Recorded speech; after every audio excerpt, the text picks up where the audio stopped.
Lolo, narinig ko po si Mang Hector. Galit na naniningil, baka kunin po ang lupa na pangkabuhayan natin. Paano na tayo nito, Lolo? Huwag ka nang malungkot, Apo. Magiging okay din ang lahat. Andito lang ako, Apo. May awa ang Diyos, Apo. Manalangin lang tayo, Apo.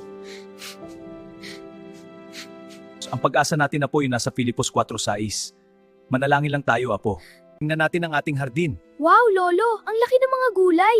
Dito, sa walang tanim na lupa, magtatanim tayo ng... Sige, Apo, maglaro ka na muna. Magtatanim lang ako ng binhi ng gulay dito. Lolo, halika. Ang saya maglaro kasama ka. Tara, Tanggol, doon muna tayo sa ilalim ng puno. Takbo, Tanggol! Andito na tayo, Tanggol.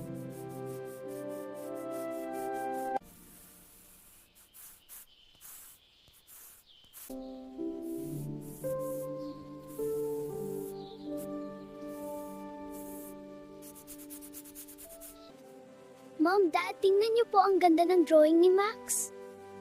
Pwede ko bang makita yung drawing mo, Iho? Si Lolo, paing mo ito, Iho. Napakaganda ng pagkakaguhit mo, Iho. Mas mustam na lang kami, Iho, sa Lolo mo. Magpapaalam na muna kami sa iyo, Iho. May lakad pa kami sa bayan. Bye-bye, Max. Bye, Max. Bye, Tanggol. Halika, kain tayo ng tinapay at uminom ng juice. Wow! Loki, nakamusta po pala kayo ng pamilya ni Mang Nestor? Napadaan po pala sila kanina pamuntang bayan. Max, Apo, may kailangan akong sabihin sa iyo. Ano po yun, Lolo? Yung alaga nating kabayo na gamit sa pag-deliver na ipagbili ko na kay Don Pakundo. Bakit, Lolo? Kailangan kasi natin na po pang-enroll mo at pangbayad kay Mang Hector sa utang. Naiintindihan ko, Lolo. Paano po ang pag-deliver niyo, Lolo? Mahihirapan na po kayo. May awa ang Diyos, Apo, kakayanin ko.